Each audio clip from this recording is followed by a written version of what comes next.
Camel, America's first choice among cigarettes, presents Topper.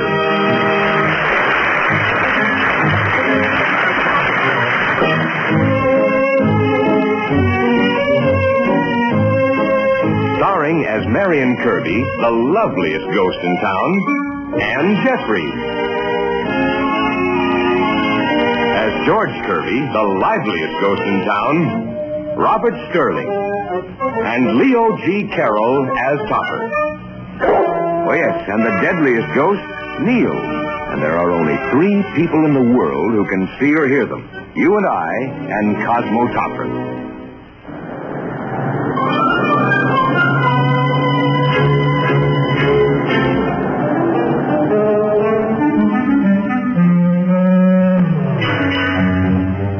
Yours truly, Cosmo Topper. Now, the next letter goes to Wake House, Down and Deck House, Investment Brokers, 224 Wall Street, New York City.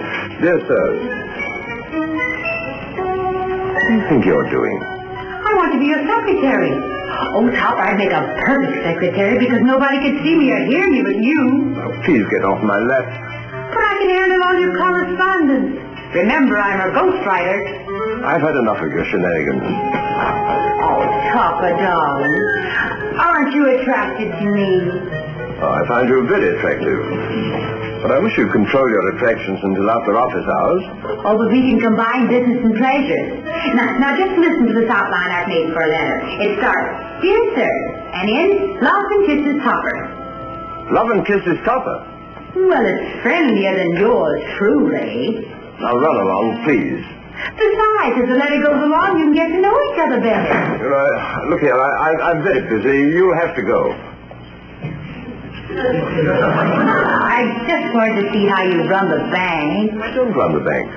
Mr. Schuyler does. Now go away. Don't come back.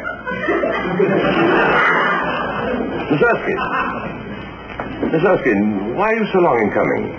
You'll have to make up your mind, Mr. Topper. Do you want me or don't you? Of course I want you. Here, transcribe these letters, please. Yes, sir.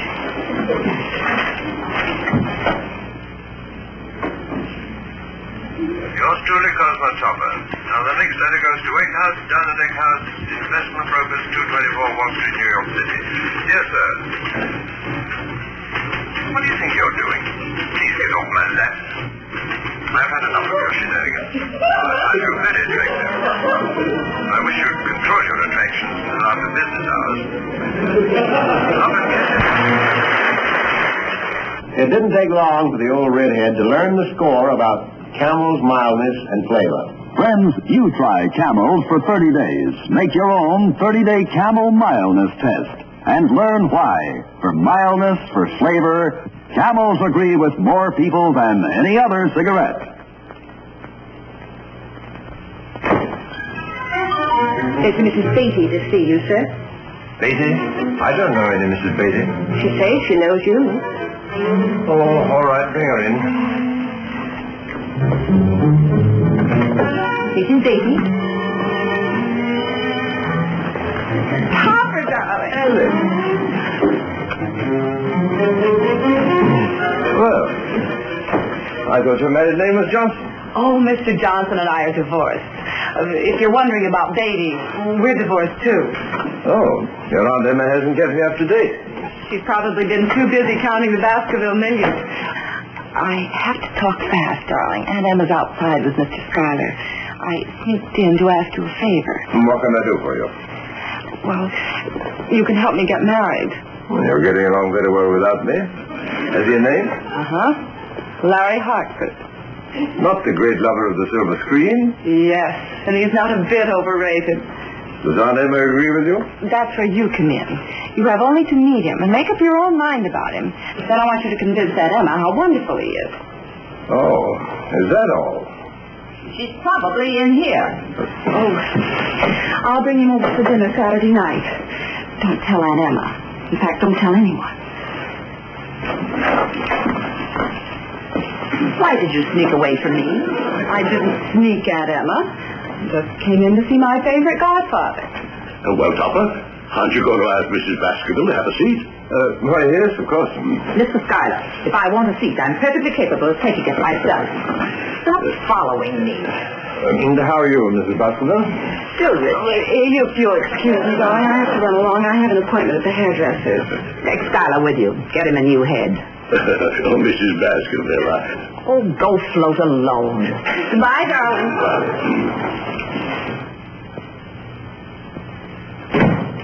Stopper, I'm going to come right to the point. Have you ever heard of Lawrence Hartford? Why, I've seen him on the screen, of course. Fine-looking chap. Well, I wouldn't know about that. I haven't seen a motion picture since the birth of a nation. However, that's neither here nor there. No, I guess it's closed. I didn't come here to discuss motion pictures. I came to talk about Ellen. Oh. A nice girl, but has an unfortunate habit of collecting bad husbands. She wants to collect Hartford. I want you to talk her out of it. But if she's made up her mind... She's made up her mind about her other two husbands. This one's the worst of the lot. But you don't even know him. I don't have to. I've heard enough about him. I'm relying on your Topper. But Mrs. Baskerville... We'll have no further discussion. don't argue with Mrs. Baskerville, Topper. Why shouldn't he argue with me? What do you want? I just wanted to show you the figures on the building investment. I've already looked into them. They're absolutely worthless. I don't know why I don't keep my money in a stocking.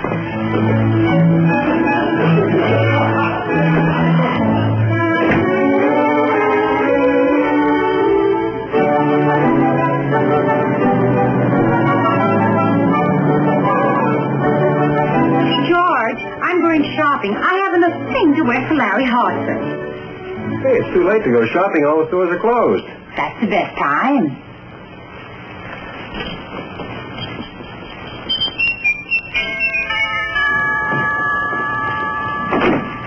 Oh, sorry, dear. I forgot my keys. Oh, it's you, Mr. Topper. Sorry, I forgot my keys.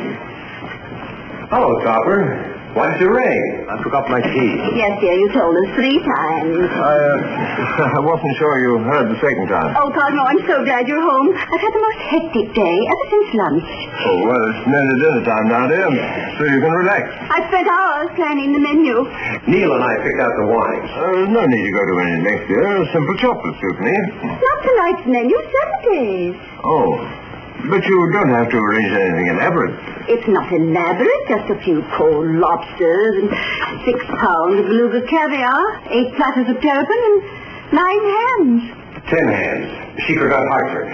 But my dear Henrietta... I can't decide on the dessert. Would you like to know what Katie decided? Devil's food, lemon meringue pie, and a pineapple upside-down cake. 86 people eat a lot of food. They certainly do. You mean you've invited 86 people? I didn't want to make it too large.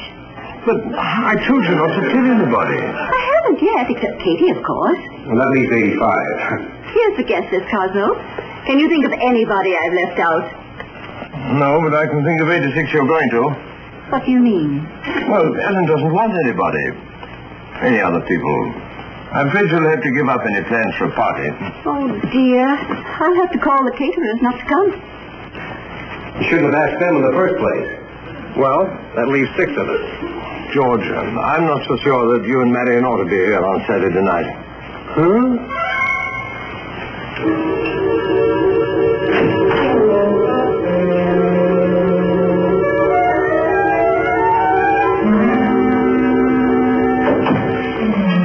The caterers were terribly disappointed.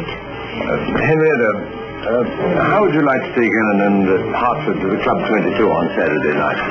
You mean not have dinner at home? I don't see that it's possible to do both. Unless, of course, we get very hungry. Well, since you won't let me have people here, maybe there'll be someone to see us with Larry Hartford at the club. Not I mind, of course. Oh, splendid, dear. Only don't talk about it to a soul. Why not? Well, if it gets around that Larry Hartford has made a reservation, there may be so many reservations that we won't be able to get a reservation.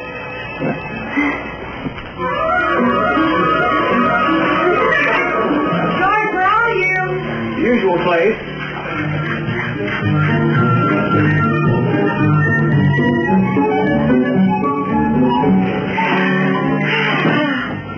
I'm going to look so Oh, for Larry Hartford, that he'll be heartbroken he can't see me. Martini, dear? Oh, yes, thank you. Neil?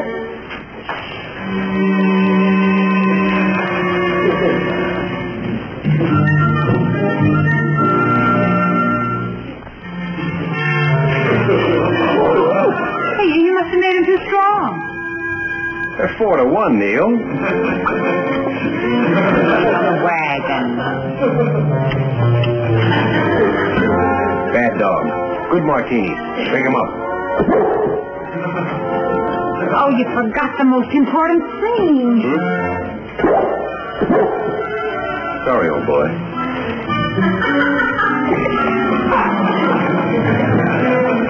Oh, hello. Hello, darling. Hi, Doc. What's all this for? Oh, that's for Larry Hartford. Saturday night. Oh, yes. Yes, I forgot. By the way, old man, how did you happen to meet Larry Hartford? I haven't met him. Oh, thanks. He's being brought here by his fiancée. Oh. You mean he's engaged? How could he do that to me without even knowing me? Who's the lucky girl? Mrs. Baskerville's niece, Ellen. Not Ellen Baskerville. Why, do you know her? Know her. Know her. Ellen Baskerville.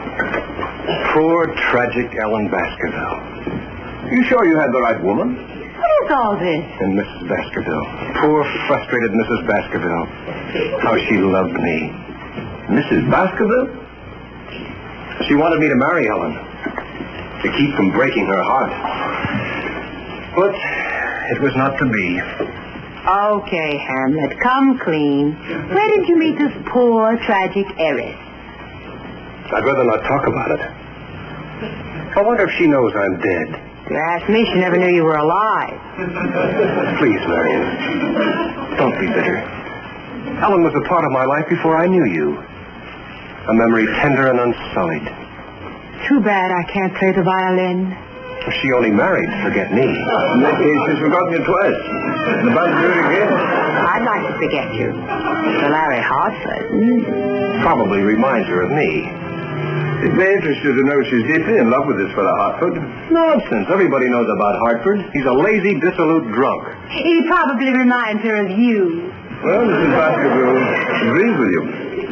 And she's never seen the man. You mean you're promoting this romance behind her back? Well, that's better than looking at her. Besides, what business is it of yours? Well, I can't let Ellen throw herself away on a man like that.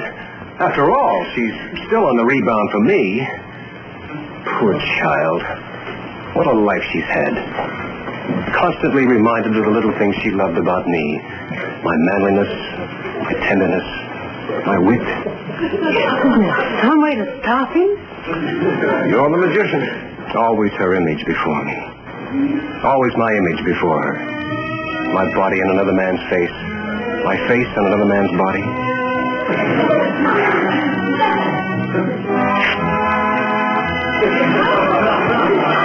Now, how did I do that? Here's John Wayne, America's #1 dramatic movie star, on location. As you can see, making a movie can be pretty tough going. But free-swinging He-Man parts are what John Wayne loves to play and what the audience loves to see him in. Okay, cut. When the cameras stop, John Wayne takes time out to enjoy his favorite cigarette, Camel. Let's hear what he thinks about Camels in his own words. Well, after you've been making a lot of strenuous scenes, you like to sit back and enjoy a cool, mild, good-tasting cigarette. And that's just what Camels are. Mild and good-tasting, pack after pack. I know, I've been smoking them for 20 years. So why don't you try them yourself? You'll see what I mean.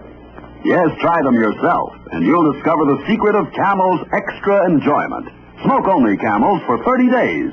For mildness and flavor, Camels agree with more people than any other cigarette. Marion, I think the guests are arriving. Marion. Topper? Ellen. Where is everybody? Yes, but... No, I can't get his autograph for you. Katie, where is everybody? They've taken Mr. Hartford out for dinner. Where to, Katie? Where to? I promised not to tell where to. You've got to tell me. I don't care if you are my sister. A promise is a promise. Marion! Marion! They sneaked out on us. Oh, well, if you're going to get mad, Club 22. Marion, where are you? Yes, that's where they all went. Where, Katie, where? I don't know. Marion! I don't know where they're going after the Club 22. Marion's gone, too. No. Mr. Hartford didn't come here at all. Katie, I'll give you $10 if you tell me where they've gone to. They all went to the Club 22. Some people would do anything for money.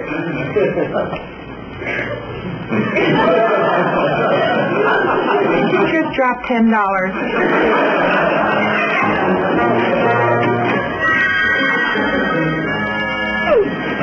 You closet drinker.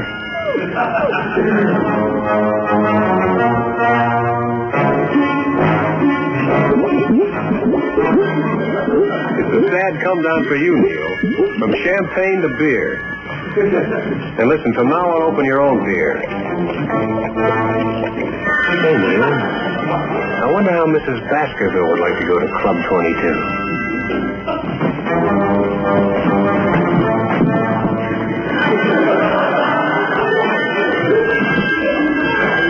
Not me, brother. I haven't got time to open all those cans.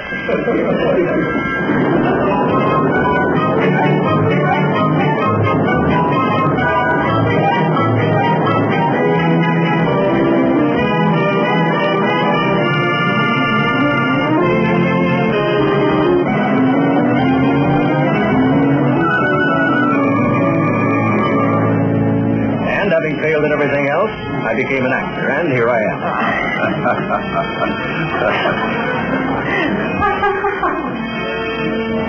How did you know we were here? You invited me, remember? I tailed you, you double-crossing baboon. What are you looking for, Cosmo? Just looking, dear. If it wasn't for George, I didn't tell him. Couldn't stand to watch his mooning over that Ellen Baskerville.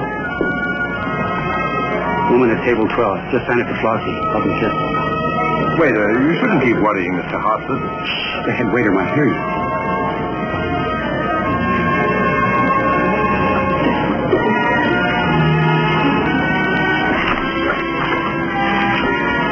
You forgot love and kisses. Where's my pen? Did you drop this? Good evening, Mr. Muller.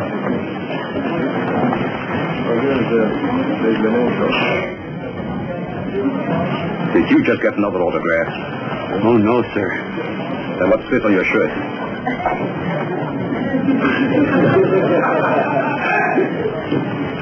I put it there to remind me, sir.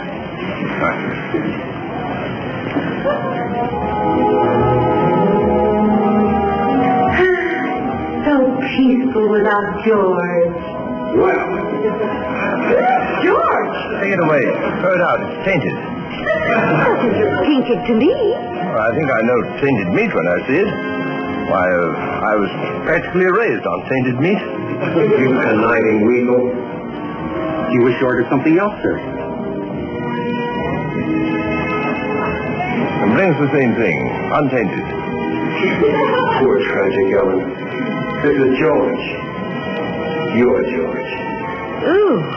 What's the matter, Tom? I felt something cold and clammy. That was George. You're George. I hope you're not starved, Mr. Hartford. Not a bit of it. And please call me Larry.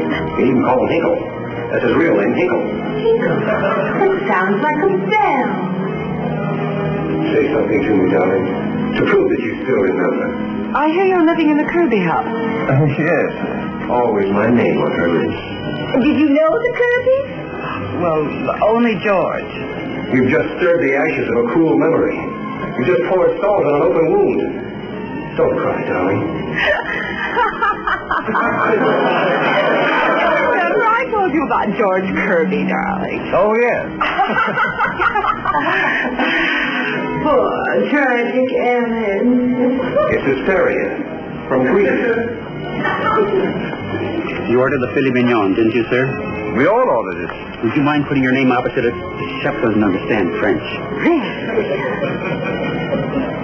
You must be doing a lucrative business. Who was better last week with Gable. If you have anything to say to me, sir, please don't put it on my shirt. It all happened when I was visiting Aunt Emma several years ago. George's wife was away for the weekend. That's how I happened to see the house. So that's how she happened to see the house. Well, she just came to tea with her Aunt Emma. George sneaked me in late one night. Aunt Emma. For tea.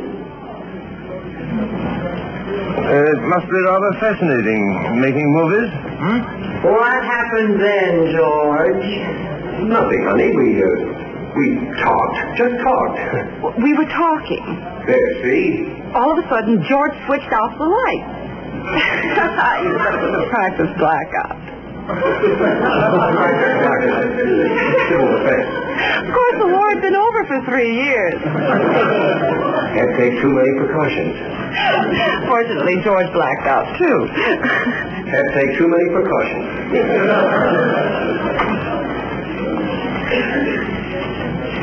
Hey. Captain, I'm sorry, madam. We have no more tables. I didn't come here to buy furniture. Where is Mr. Topper sitting? This way, madam. Well, my dear, this time you've shown excellent taste. Thank you, darling. Topper, what is it? Cosmo. Was it to meet? Good evening. Mrs. Baskerville. Aren't you going to ask me to sit down? Well, by all means. Would you mind signing for this chair? Oh, put it on the bill. Lovely weather we're having, haven't you? Haven't I? Did you bring me here to ask a little? George, did you bring that old battle axe here? I was here long before she was. I'd rather you brought Neil. I would have, but he had some legal matters to attend to. Legal matters? Yeah. When I left, he was working on a case in the closet. I didn't know you were coming, Auntie. You didn't? Who is this? Larry Hartford. Oh, he's a friend of Topper's. Yes, quite an old friend. No more Malatsam. Mr. Larry Hartford. Hinkle. Hinkle. Mr. Hinkle, Mrs. Baskerville. Mr. Baskerville and Mr. Hinkle. Larry Hartford. You come here often, Mrs. Baskerville. Oh, wouldn't be caught dead in the place. Only came because of your husband's note. Note? Yes. The note that was slipped under my door, urgently requesting that I join you and Ellen. George, I might never forgive you. But she gets out so little. Where do you come from, Mr. Hinkle? Jersey City. California. I could kill you. It's too late. You cowards, don't you try to get away. What part of California? Look out! Help me, help! Someone pushed me. Neil can't help you now. What part of California, Mr. Hinkle? Oh, it looks as if we're never going to get our dinner. Stop interrupting, Topper. Well, Mr. Hinkle? Hollywood, Mrs. Baskerville. Just outside of Hollywood. Seattle. Well, then perhaps you know a motion picture actor by the name of Lawrence Hartford? Intimately. Is he as bad as his reputation? No, he's even worse. He has only one thing to recommend him. What's that? He's a good businessman. As a matter of fact, he's about to marry a very pretty girl with a grotesquely rich past. For you. Wait, you must stop taking pictures and then trying to sell them. Save your breath, Papa. And for pity's sake, Mr. Hartford, sign that picture and be done with it. You mean Mr. Hinkle, don't you, Auntie? Well, natural mistake. One of the Hartford Hinkles. Stop all this shilly-shallying. I recognized Mr. Hartford the moment I came in. In that case, I may as well sign.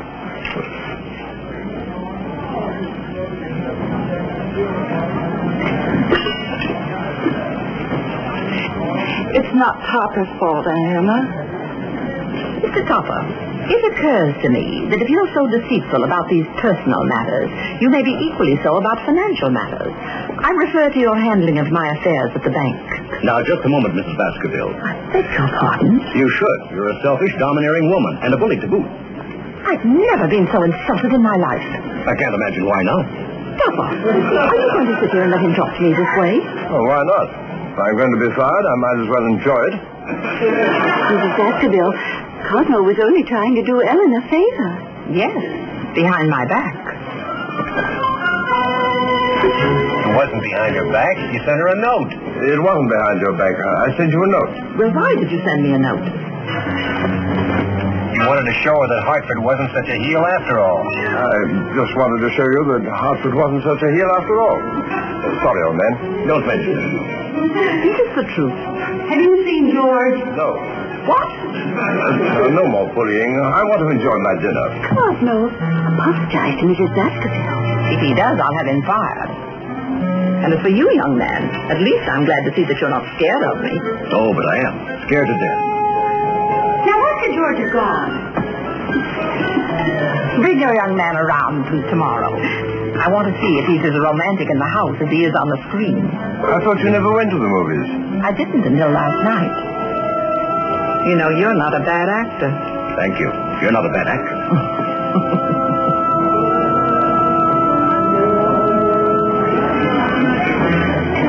so there you are. What do you look so smug about? Oh, I feel so nice and warm inside. Bringing these two lovely people together.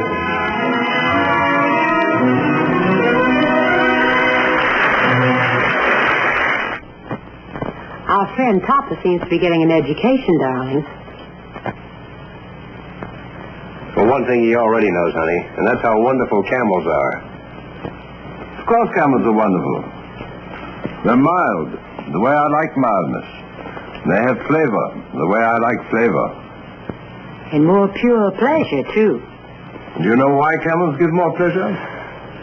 It's the blend, of course.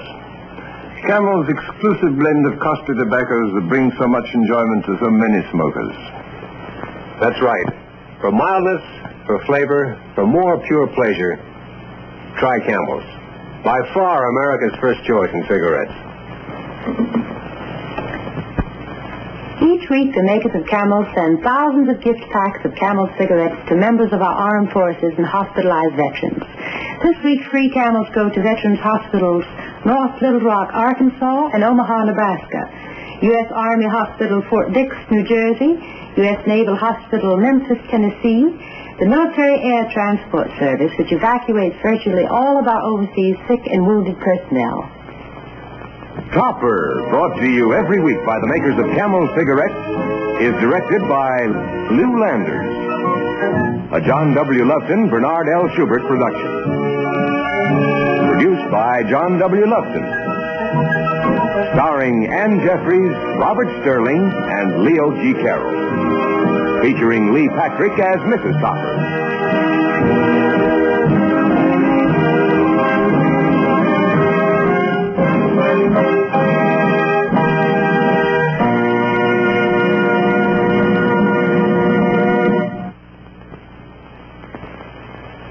If you prefer a long cigarette, try Cavaliers, the great new king-size cigarette made by the makers of Camels. King-size Cavaliers give you mildness where it really counts, in the feel of the smoke. So inhale, feel that light extra mildness in the smoke of a Cavalier. Cavaliers are king-size, yet priced no higher than leading regular-size brands.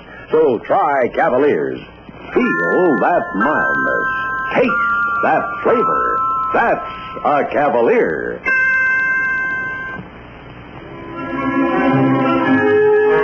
Poor, tragic Ellen. Still trying to forget me. Topper is a film presentation.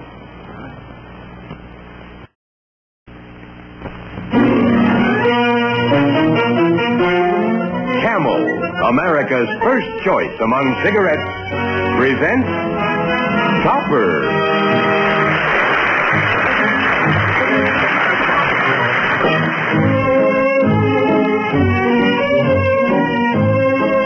Starring as Marion Kirby, the loveliest ghost in town, and Jeffrey.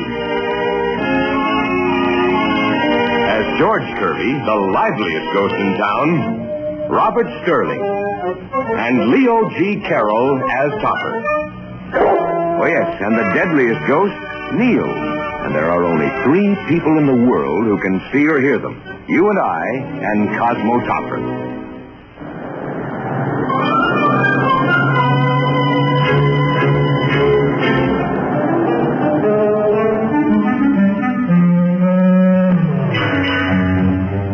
Yours truly, Cosmo Topper. Now, the next letter goes to Wake House, Down and Deck House, Investment Brokers, 224 Wall Street, New York City. Dear sir, what do you think you're doing? I want to be your secretary. Oh, Topper, I'd make a perfect secretary because nobody could see me or hear me but you. Oh, please get off my lap. But I can handle all your correspondence. Remember, I'm a ghostwriter. I've had enough of your shenanigans. Oh, Topper, darling. Aren't you attracted to me? Oh, I find you very attractive. But I wish you'd control your attractions until after office hours. Oh, but we can combine business and pleasure. Now just listen to this outline I've made for a letter. It starts, Dear Sir, and ends, Love and Kisses Topper. Love and Kisses Topper? Well, it's friendlier than yours, truly. Now run along, please. Besides, as the letter goes along, you can get to know each other better. You know, look here, I'm very busy. You'll have to go. I just wanted to see how you run the bank. I don't run the bank. Mr. Schuyler does. Now go away. Don't come back. Miss Erskine. Miss Erskine, why are you so long in coming? You'll have to make up your mind, Mr. Topper. Do you want me or don't you? Of course I want you. Here. Transcribe these letters, please. Yes, sir.